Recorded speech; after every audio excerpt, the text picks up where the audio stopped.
The gavel came down with a finality that silenced the courtroom, a sentence that would permanently sever Joel Osteen from the pulpit he built into an empire.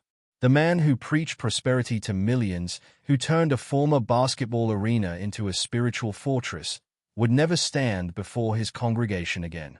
But what really happened behind those polished smiles and televised sermons? The truth is far more complex than the headline suggested. Before we uncover what really happened, tell us in the comments, what do you think is the biggest misunderstanding about this story? The year is 1999. A young man who had never preached a sermon in his life steps into a role that would reshape American Christianity forever. Joel Osteen was 35 years old when his father, John Osteen, passed away unexpectedly from a heart attack. For 17 years, Joel had worked behind the scenes, producing his father's television broadcasts, building the media infrastructure that would eventually reach millions.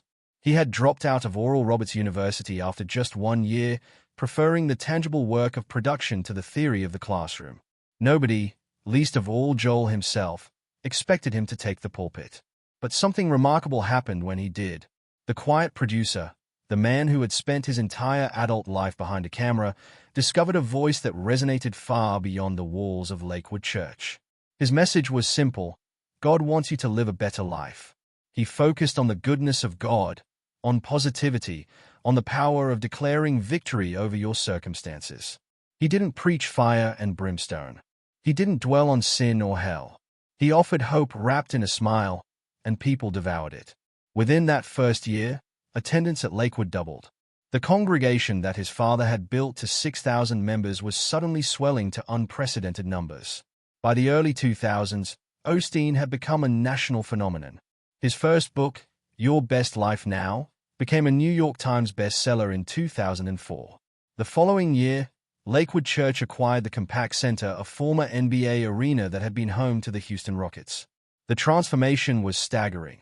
What had once been a feed store ministry in 1959 was now a 16,000-seat megachurch with tens of thousands of weekly attendees and millions of television viewers across more than 100 countries. The world had embraced the smiling preacher. But behind that smile, cracks were beginning to form. Critics questioned his theology, calling his message a watered-down prosperity gospel that promised material wealth rather than spiritual transformation. Osteen dismissed the label, but the questions kept coming. And as his empire grew, so did the scrutiny.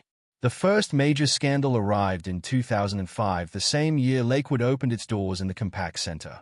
A Continental Airlines flight attendant named Sharon Brown filed a lawsuit against Victoria Osteen, claiming the pastor's wife had shoved her against a bathroom door and elbowed her in the chest after becoming angry over a spill on her first-class seat. The flight attendant alleged that Victoria had to be physically restrained from entering the cockpit and was eventually removed from the plane. Victoria's attorney, Rusty Hardin, dismissed the allegations as nothing more than an attempted extortion. He described Victoria as excitable and expressive but denied she had ever touched the flight attendant. The incident would eventually result in a $3,000 fine from the Federal Aviation Administration, which Victoria paid out of consideration for the church's integrity. But the damage to the Osteen brand had already been done. This was the first glimpse behind the curtain, the first time the public saw that the world of smiles and positivity might be hiding something darker. Yet most people looked away.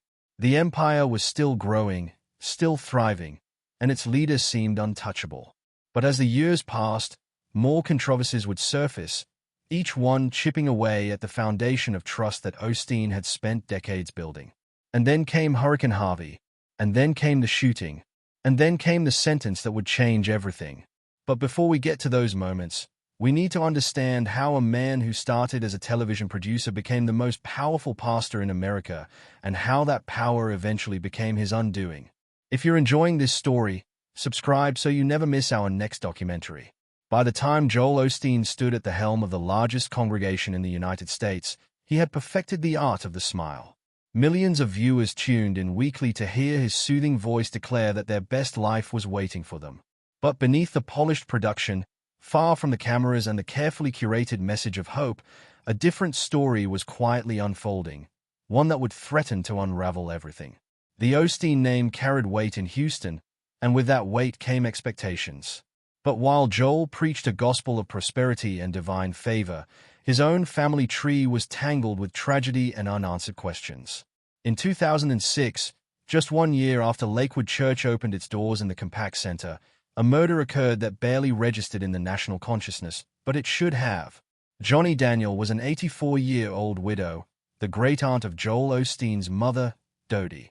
She lived a quiet life in a Houston subdivision, known for her Christian kindness and her open-door policy toward anyone in need. She gave money, food, and shelter to those who crossed her path, embodying the very spirit of generosity that her famous relative often spoke about from the pulpit. Her kindness, however, was repaid with unimaginable violence. On August 17, 2006, Johnny Daniel was found dead in her living room. Her face had been bashed in with a claw hammer. On her chest, someone had placed a copy of the New Testament and a green pencil. It was a crime scene that seemed to carry a twisted message, a perversion of the very faith that had defined her life. Police struggled to find a motive. The investigation led them to Edric Wilson, a 29-year-old with a criminal record who was already in custody on separate aggravated assault charges. Wilson's DNA appeared to match material found beneath Daniel's fingernails. Prosecutors claimed there was a 1 in 73 million chance it wasn't him. But Wilson insisted he was innocent. He spent the next 18 years in custody without ever standing trial, his case mired in legal delays, competency hearings, and what he later called an elaborate stall tactic by his own defense attorneys. "I kept arguing, there's nothing wrong with me," Wilson later told the Houston Chronicle, claiming his lawyers manipulated the system to keep him in a mental hospital rather than risk a life sentence.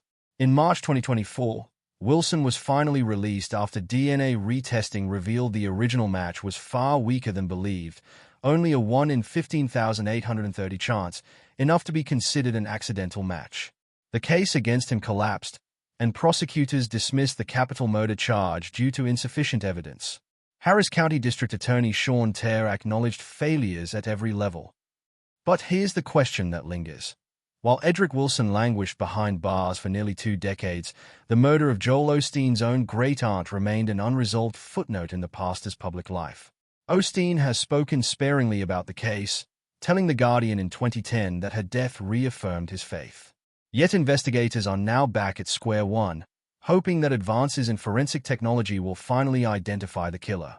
The tragedy of Johnny Daniel's death could have been a moment for the beloved pastor to confront the darkness that haunts even the most faithful families. Instead, it was buried beneath the weight of a growing empire. But this was only the first shadow to fall over the Osteen name. An even greater storm was gathering on the horizon, a catastrophe that would expose the cracks in Lakewood Church to the entire world. If you're enjoying this story, subscribe so you never miss our next documentary. The date was February 11th, 2024. A Sunday afternoon. The Spanish-language service was set to begin at 2 o'clock, and worshippers were already filing into the former NBA arena that had become America's largest megachurch. Nobody expected the nightmare that was about to unfold. A woman in a trench coat approached the entrance of Lakewood Church. She was accompanied by a 7-year-old boy, her son. She pointed a gun at an unarmed security guard to gain entry, then began firing an AR-style rifle inside the building. The gunfire erupted in a hallway, never reaching the main sanctuary where thousands had gathered. But the chaos was immediate and absolute. Off-duty officers working security, a Houston police officer, and a Texas Alcoholic Beverage Commission agent engaged the shooter. In the exchange of gunfire, the woman was killed, but her 7-year-old son had been struck in the head. The boy was rushed to a local hospital in critical condition. A 57-year-old man was also shot in the hip. The shooter had claimed there was a bomb, but authorities searched her vehicle and backpack and found no explosives. She had been spraying some type of substance on the ground, adding another layer of mystery to an already incomprehensible act. The shooter was identified as Janice Yvonne Moreno, 36 years old. She was not a member of Osteen's congregation, but the investigation would soon reveal a tangled web of mental illness, family disputes, and a history of warning signs that had been ignored for years. Moreno had a criminal record, a 2009 assault conviction, a weapons charge in 2022. She had been placed under emergency detention in 2016 due to mental health concerns. Her rifle was legally purchased just 2 months before the attack. On the buttstock, she had placed a Palestine sticker. Investigators found anti-Semitic writings in her home, Her ex-husband's family was Jewish. The most chilling detail came from court filings in Moreno's 2022 divorce. Her former mother-in-law claimed Moreno had threatened people with guns, kept an unlocked firearm in her son's diaper bag, and once threatened to shoot her ex-husband with their child in the back seat. The mother-in-law told authorities she had warned them about Moreno's struggles, but those warnings went unheeded. In the aftermath, Joel Osteen released a statement to his congregation. "Our community is devastated by today's events. In times like these, our faith is tested, but it is also strengthened." He was in the building when the shooting occurred, on a different floor. But the questions that followed were far more uncomfortable than any prayer could answer. The tragedy forced the world to look at Lakewood Church not just as a place of hope, but as a fortress that had failed to protect the most vulnerable. And it raised a disturbing question. How could a woman with a documented history of mental illness and violent threats legally purchase a weapon and walk into a church with a child she endangered? The answer, it turned out, was terrifyingly simple. But this was not the only judgment that would shake Osteen's empire. While the shooting dominated headlines, another reckoning had been quietly brewing, one that would ultimately bring about the sentence that ended his reign. If this story surprised you, share it with someone who would enjoy uncovering forgotten Hollywood stories. A week after the gunfire echoed through the hallways of Lakewood Church, Joel Osteen stepped onto the stage for what would become one of the most significant moments of his ministry, a service of healing and thanksgiving that the congregation desperately needed. The arena that had once hosted NBA championships now hosted thousands of worshippers still processing the trauma of a shooting that had left a 7-year-old boy fighting for his life and a community shaken to its core. Osteen sat alongside his wife Victoria and church staff, visibly emotional, wiping away tears as he addressed the crowd. "It has been a difficult time with a lot of trauma," Osteen admitted to parishioners who had filled the former Compact Center just days after a woman with an AR-style rifle had breached the church's perimeter. The words were a departure from his trademark positivity.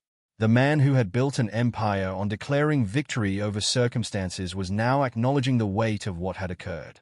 "You just got to know Lakewood is strong and it keeps getting stronger," he declared.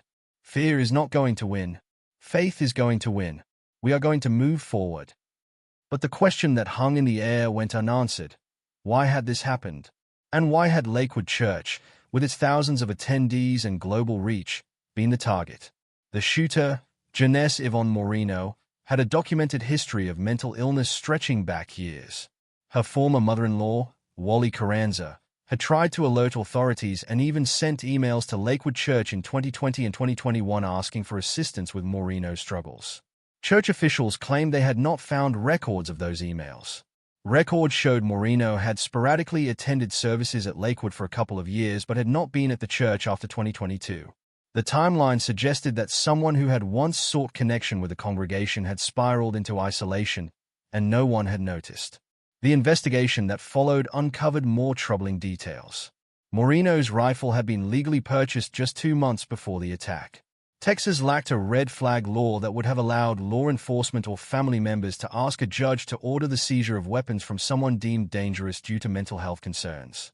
Systemic failures, as Carranza described them, had paved the way for tragedy. But for Osteen, the service was not about assigning blame. It was about reclaiming what had been threatened, the space, the faith, the sense of safety that had defined Lakewood for 2 decades. Victoria Osteen stood beside him and declared, "What today is about is reclaiming what is ours, reclaiming the space that God has provided for all of us." Houston Mayor John Whitmire and Police Chief Troy Finner joined them on stage, receiving a standing ovation. It was a moment of unity, but also a moment of reckoning. For Osteen, this was uncharted territory. He had spent his career avoiding the dark edges of human experience. He had built a brand on hope, on the power of declaration, on the belief that God wanted his followers to live their best lives. Now, he was standing before a congregation that had witnessed violence firsthand. The polished sermon, the flawless production, the curated smile, none of that could mask the reality that had intruded upon his sanctuary. As the service ended and worshippers filed out, law enforcement officers lined the hallways in a show of force. The visible security presence was a reminder that the world had changed. Lakewood Church would never be the same, and neither would its leader. But the final service that would define Osteen's legacy was yet to come. What happened in the months following the shooting would reveal whether the faith he preached could withstand the judgment that was quietly approaching. If this story surprised you, share it with someone who would enjoy uncovering forgotten Hollywood stories.